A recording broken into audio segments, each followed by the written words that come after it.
어떻게 해야 이 무의식 속에 저장을 할 수 있는지 구체적으로 친절하게 방법을 설명드리도록 하겠습니다. 내가 뭘 하고자 할지 목표를 딱 정하셨으면 첫 번째로 내가 이 목표를 해내겠다는 마음을 변함없이 유지하셔야 합니다.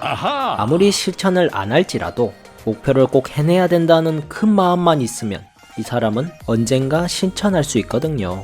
그러나 이 해야겠다는 마음이 사라져버린다면 목표는 영영 못 이루게 되는 겁니다. 그래서 이 해야 된다는 마음을 유지시키는 일이 가장 중요하죠. 자, 이렇게 목표를 이루겠다는 마음을 변함없이 유지하기 위한 꿀팁 하나를 말씀드릴게요.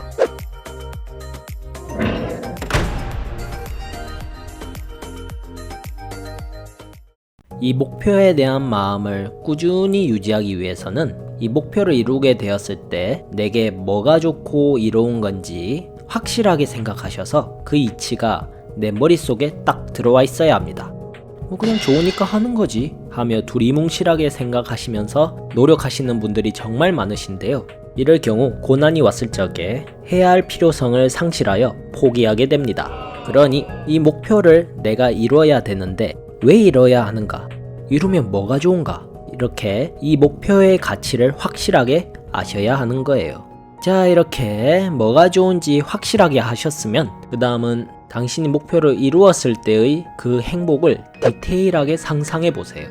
상상하실 때 중요한 건 내가 할 수 있는 만큼 최대한 디테일하게 상상하셔야 하는 거예요.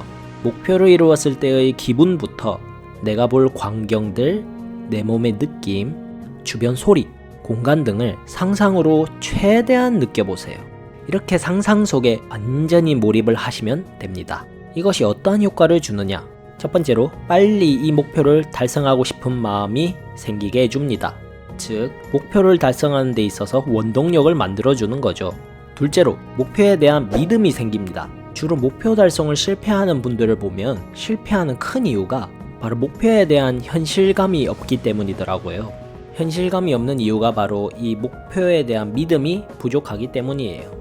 이 목표를 이루어도 과연 행복할 수 있을까? 내가 이 고생을 참아가며 해야 할 가치가 있는 건가? 이런 식으로요. 그래서 고난이 왔을 때 그냥 목표 안 이뤄도 그냥 살만하니까 대충 편하게 살래, 이렇게 마음이 바뀌며 꺾이게 됩니다.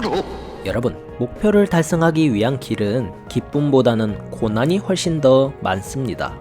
물론 이 기쁨이 고난에 비해 비교도 할 수 없을 만큼 크지만요.